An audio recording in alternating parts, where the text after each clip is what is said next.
contar histórias é uma característica do ser humano. A gente conta histórias em praticamente todos os momentos da nossa vida, mas sabe-se pouco do efeito das histórias, né? Tanto emocionalmente como fisicamente.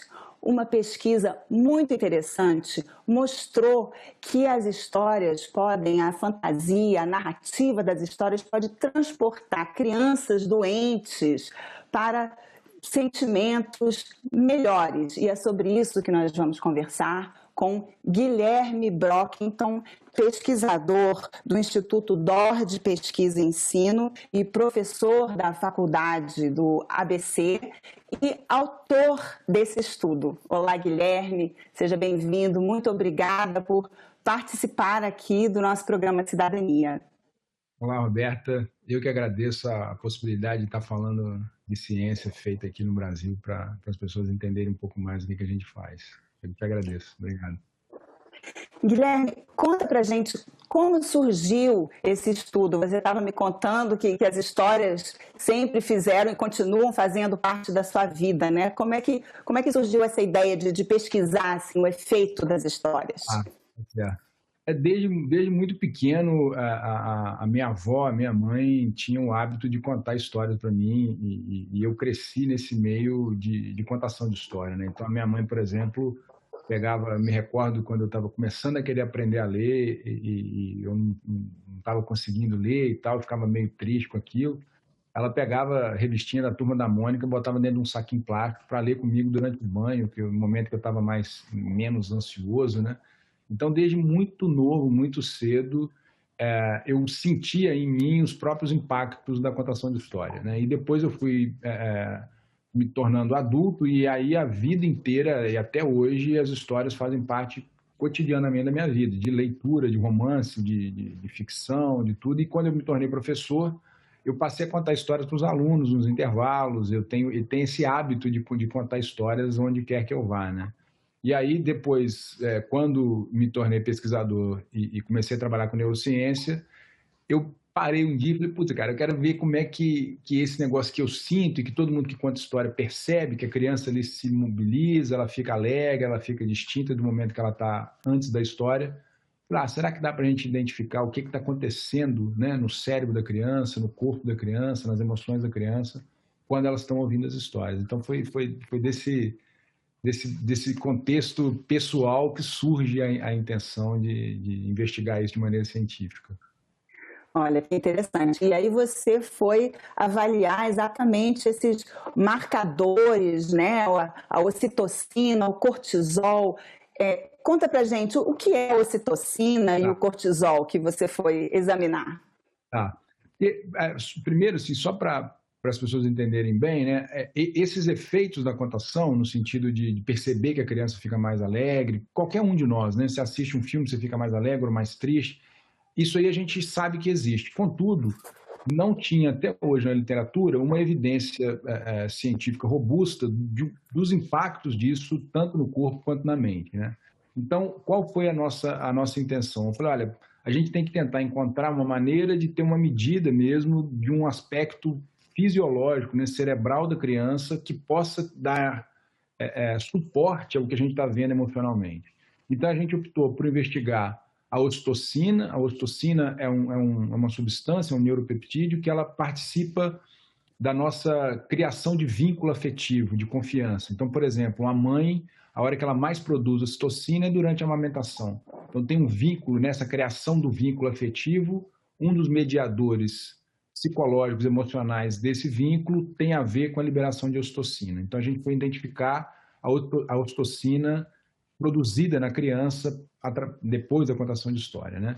E a outra coisa que a gente quis ver, porque a gente estava olhando crianças hospitalizadas, e a gente falou, olha, será que diminui o estresse, né? Será que diminui, impacta positivamente na saúde da criança? E aí, então, a gente foi olhar o cortisol, que é o hormônio do estresse. Toda vez que você está muito estressado, você está com o nível de cortisol mais alto. Então, a gente optou por olhar essas duas substâncias que dariam essa base mais fisiológica de um impacto da contação. E aí, como é que foi realizado esse estudo? Você fez uma parceria com um grupo que já realiza, né, já conta histórias para crianças hospitalizadas.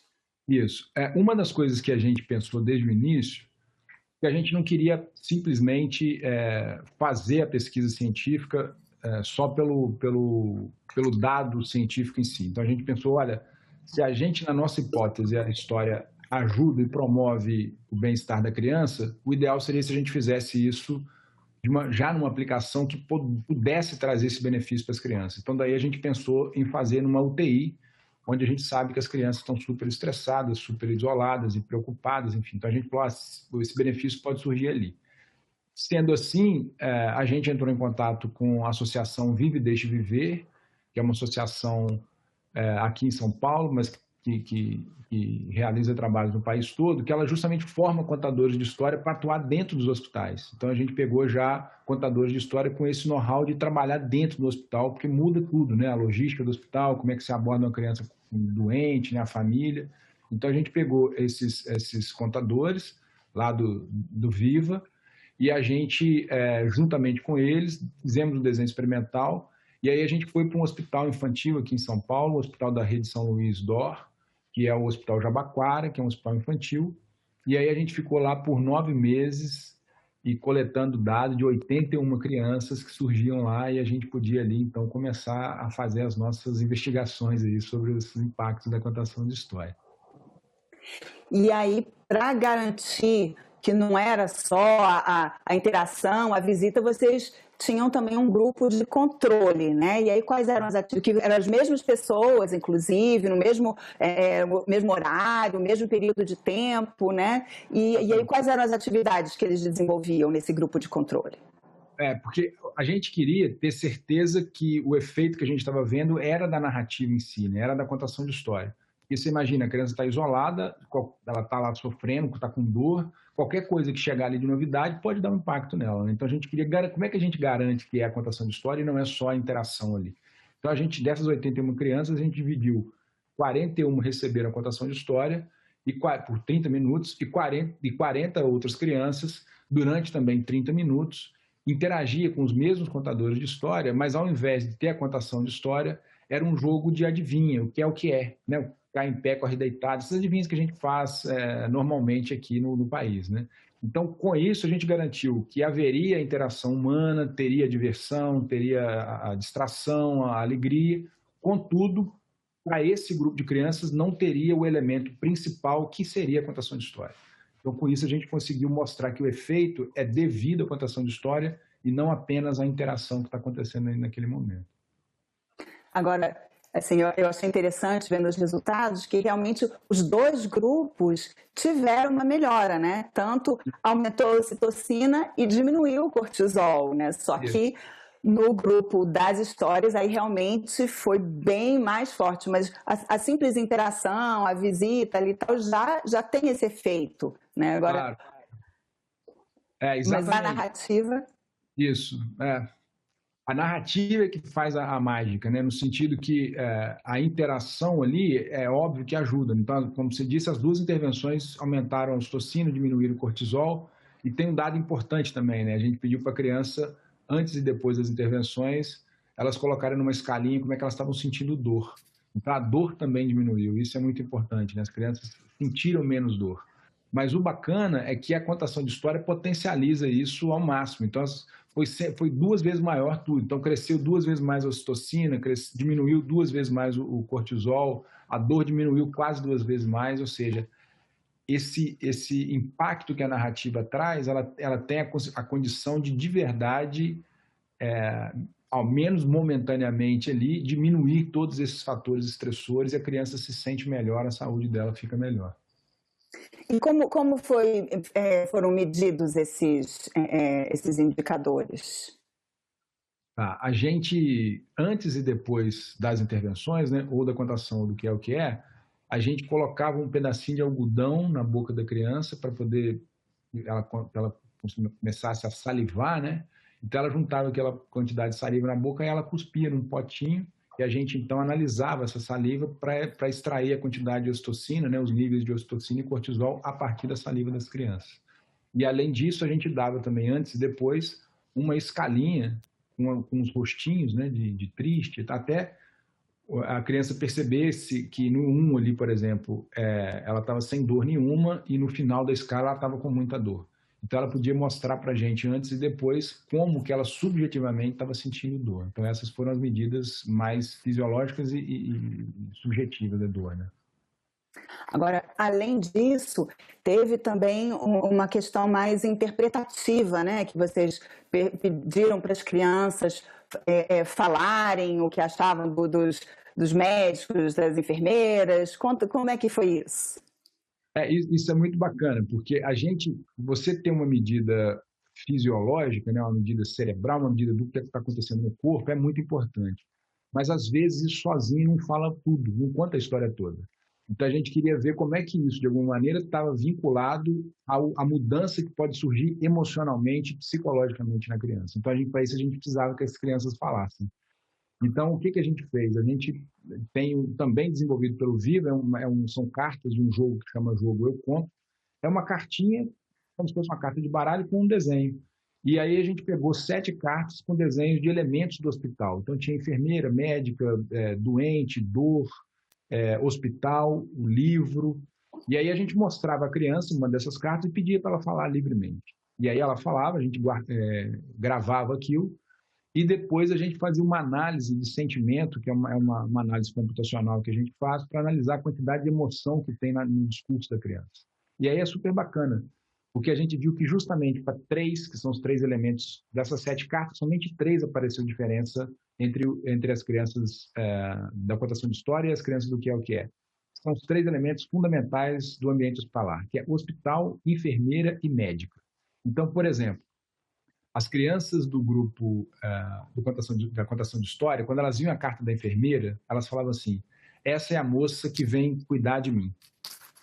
Quando você mostrava isso para as crianças que passavam pelo que é o que é, elas diziam: essa é a moça má que vem me espetar com a seringa. Quando você mostrava o hospital, a criança do grupo de contação de história falava assim: esse é o lugar que as pessoas vão para melhorar. Quando você mostrava o hospital para as crianças do que é o que é, a maioria dizia: esse é o lugar que as pessoas vão para morrer. Então, a gente mostrou que a contação de história, não só os elementos fisiológicos, mas houve também um impacto emocional, psicológico. As crianças que passavam pela contação de história, elas reportavam muito mais emoções positivas para a médica, enfermeira e hospital. Ou seja, os elementos principais ali do ambiente hospitalar que ela estava, né, presa ali naquele momento. Muito interessante, né? Aquela velha história do copo meio cheio ou meio vazio, né? Assim, a situação é a mesma, só que muda a forma deles lidarem com isso. E aí vocês interpretam, então vocês chegaram à conclusão que isso foi a força da narrativa que fez essa mudança. Exatamente, porque a gente precisa entender, né, qual que é o mecanismo que está por trás, então, né? Qual que é a magia desse negócio? É justamente o fato que a narrativa ela te permite ser transportado para um outro lugar, para esse lugar do livro, né? Você se transporta para o personagem, você se transporta para o mundo que o personagem está vivendo. Então, durante aqueles 30 minutos, essas crianças se transportaram para um outro ambiente que não era um ambiente hospitalar, de dor, de medo, de ansiedade, de tristeza. Elas foram para um outro local. E esse é um processo chamado de transporte da narrativa. Então, graças a esse elemento fundamental da contação de histórias, durante aqueles 30 minutos, as crianças viveram em outro lugar, mais alegre, menos triste, com menos dor, e aquilo ali se mostrou tanto no corpo, né, com a diminuição com o aumento da ocitocina e diminuição do cortisol, mas principalmente com a diminuição da dor e com essas quantidades de emoções positivas mais retratadas por elas. E qual é o papel, assim, da história? Vocês eram as mesmas histórias, tinha uma variação, aliás, a gente também não falou, assim, a idade dessas crianças, né?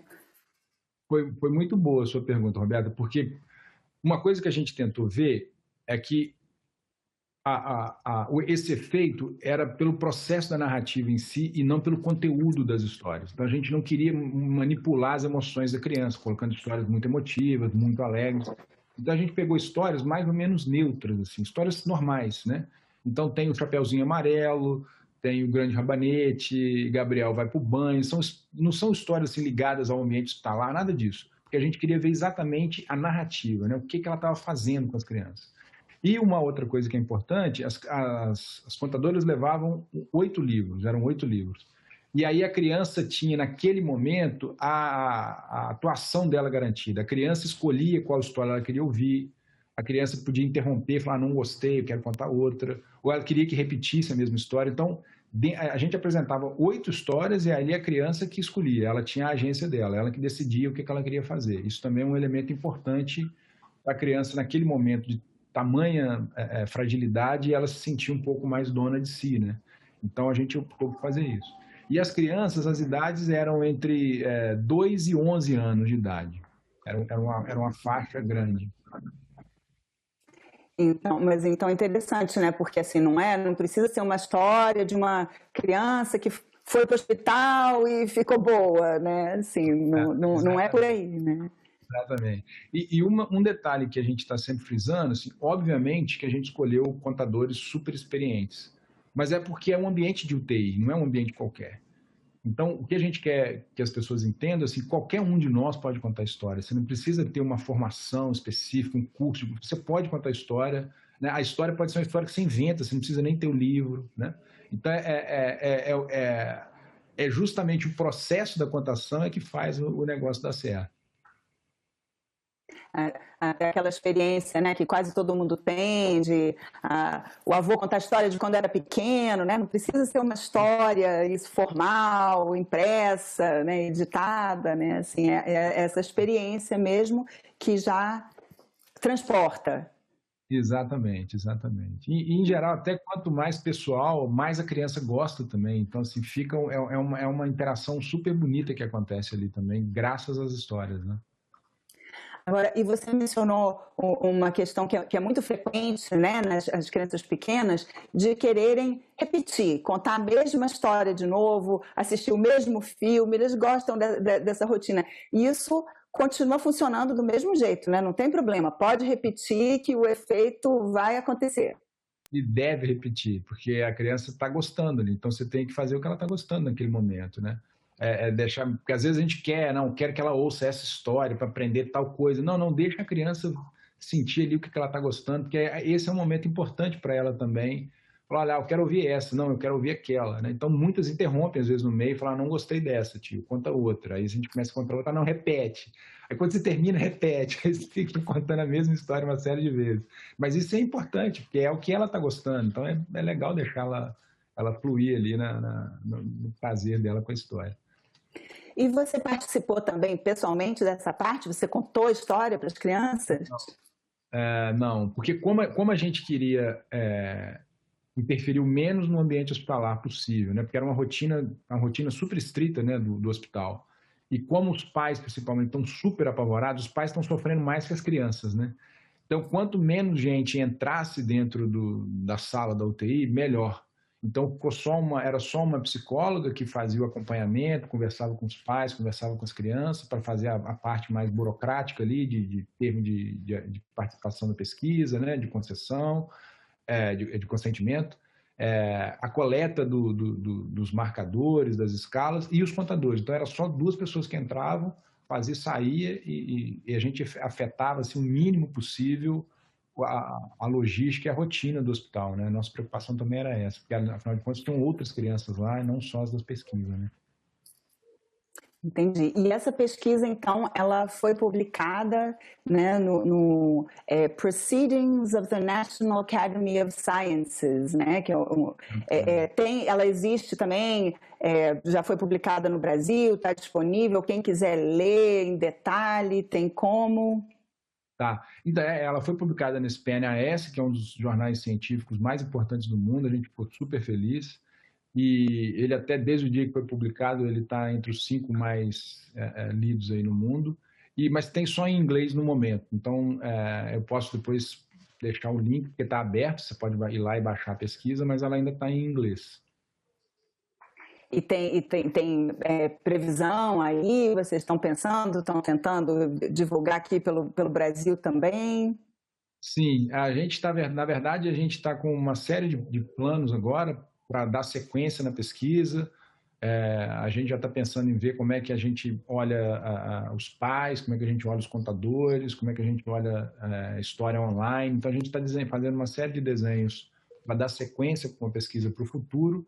E aí, nesse sentido, necessariamente também fazer a tradução para o português para que as pessoas no Brasil consigam ter acesso àquilo que a gente achou, né? Olha, que interessante, eu vou querer acompanhar, saber aí esses novos desdobramentos aí da pesquisa.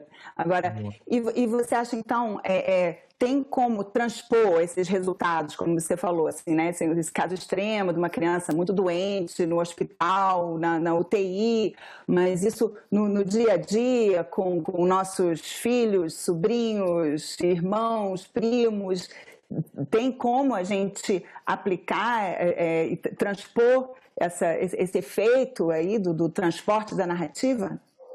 Então, é sempre preciso tomar um cuidado, né? Porque assim, que esses nossos achados foram numa coisa bem específica, né? De UTI, com crianças muito pequenas e tal.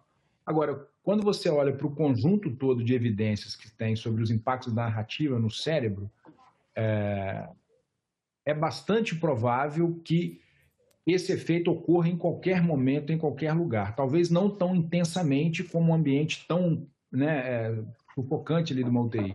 Mas a gente não tem dúvida que o transporte da narrativa ocorre em qualquer momento, seja você lendo um livro, seja vendo televisão, ouvindo alguma coisa, e isso fica potencializado durante a contação de história. Tem a pessoa interagindo com você, modula a voz com você, vocês ficam alegres juntos, né? Então, a gente não tem dúvida que os benefícios estão muito para além do que a gente encontrou no hospital, né? Então, contar histórias para as crianças em casa, né, os familiares, os cuidadores e tal, a gente não tem dúvida que causa impacto positivo no bem-estar da criança, não. Isso aí, para a gente, é bastante provável que aconteça mesmo. Guilherme, você mencionou que a Associação Viva e Deixe Viver, que ela é de São Paulo, mas ela atua no Brasil inteiro, né? E, inclusive, no site, na internet, né? É só procurar lá, Associação Viva e Deixe Viver, vivaedecheviver.org.br. As pessoas, quem tiver interesse, pode se cadastrar, participar, contar histórias, né? Se cadastrar para contar histórias também. É uma iniciativa bem interessante, trazer, né, esses benefícios aí para crianças hospitalizadas. Exatamente. Eu sugiro que as pessoas deem uma entrada no site, porque lá tem, por exemplo, tem esse jogo Eu Conto virtual, gratuito, né? Tem curso lá para a formação dos voluntários, você tem a biblioteca, onde você tem uma série de livros lá e de histórias, tem o Viva On, que eles estão contando histórias online, então as pessoas podem entrar e se entender ali um pouco como é que funciona, e tudo gratuito, então é muito bacana. Eu acho que é um arsenal de histórias que as pessoas podem ter para contar para os filhos, e eu não tenho dúvida que isso muda muita coisa. Guilherme, chegamos ao fim do nosso tempo. Muito obrigada pela sua participação. E aí eu vou esperar, então, aí os novos desdobramentos para você voltar aqui e contar para a gente, né? Parabéns, muito interessante essa sua pesquisa. Eu que agradeço uma vez mais, e pode contar que quando a gente fizer de novo, estamos aqui falando para ti. Combinado, então. E eu agradeço também a você que nos assiste.